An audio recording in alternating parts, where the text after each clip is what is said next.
Subscribe करो पहले। हाँ जल्दी करो, मुझे पता है कि आप लोग नहीं करते हो, वीडियो देखते हो लेकिन सब्सक्राइब नहीं करते। लाल कलर का बटन नहीं से दबाओ, जल्दी दबाओ, जल्दी दबाओ, फिर मैं शुरू करूँ, दबा दो जल्दी। नमस्ते बच्चों, welcome back to my YouTube channel. आज हम पढ़ने वाले हैं, बहुत ही इम्पोर्टेंट टॉपिक है जयशंकर प्रसाद। जैसा कि ये एग्ज़ाम में पूछा ही जाता है तो हम इस टॉपिक को आज क्लियर करते हैं। जयशंकर प्रसाद जी का साहित्यिक परिचय और जीवन परिचय हम अगली वीडियो में आपको देंगे।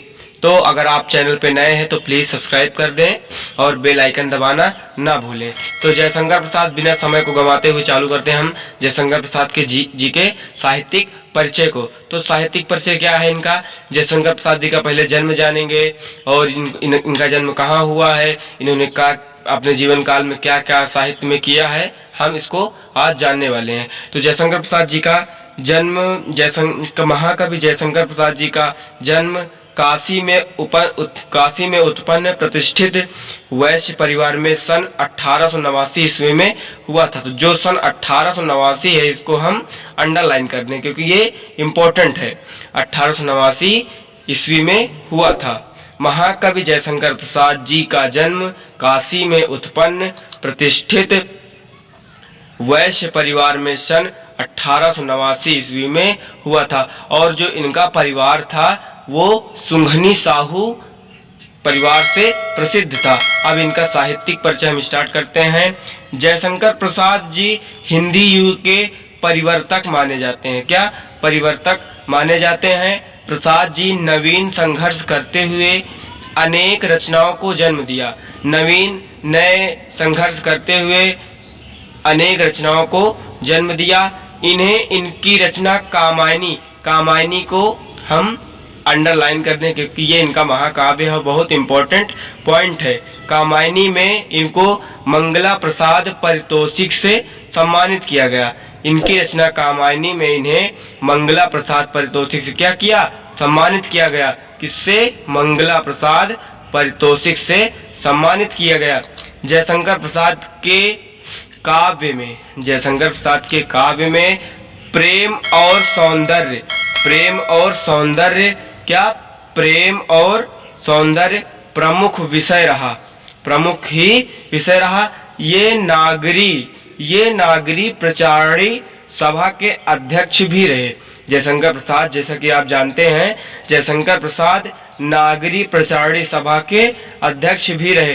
प्रसाद जी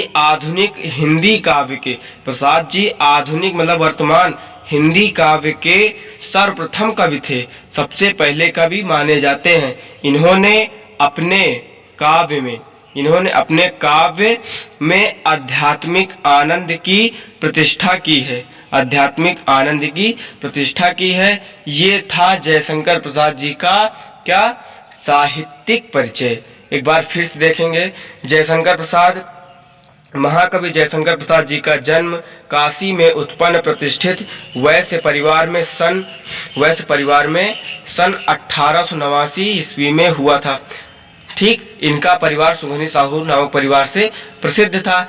जयशंकर प्रसाद बचपन से ही बहुत संघर्ष करना स्टार्ट कर दिया क्योंकि इनके बचपन में ही इनके माता पिता की मृत्यु हो गई थी और कुछ समय पश्चात इनके भाई की भी मृत्यु हो गई थी। तो इन्होंने अपने परिवार का दायित्व बचपन से ही निभाना प्रारंभ कर दिया था। तो जयशंकर प्रसाद जी हिंदी युग के परिवर्तक माने जाते हैं। प्रसाद जी नवीन संघर्ष करते हुए अनेक रचनाओं को जन्म दिया। इन्हें इनकी रचना कामायनी में मंगला प्रसाद पारितोषिक से सम्मानित किया गया। जयशंकर प्रसाद के काव्य में प्रेम और सौंदर्य प्रमुख विषय रहा। ये नागरी प्रचारणी सभा के अध्यक्ष भी रहे। प्रसाद जी आधुनिक हिंदी काव्य के सर्वप्रथम कवि थे। इन्होंने अपने काव्य में आध्यात्मिक आनंदवाद की प्रतिष्ठा की है। ये था जयशंकर प्रसाद जी का साहित्यिक परिचय। रचनाएं जैसा कि आपके सामने हैं। नाटक में इन्होंने चंद्रगुप्त, स्कंदगुप्त, जन्मेजय का नाग यज्ञ और भी अनेक नाटक थे इनके। उपन्यास का था इनका तितली, कंकाल और इनकी कहानी संग्रह क्या थी? काव्य और कला। और जो महाकाव्य था, मोस्ट इम्पोर्टेंट था, वो था कामायनी। धन्यवाद। ये था आपका जयशंकर प्रसाद जी का साहित्यिक परिचय, जैसा कि आपके सामने है, नोट भी बना सकते हैं। ठीक, धन्यवाद। अगर चैनल पर नए हैं तो प्लीज़ सब्सक्राइब कर देना।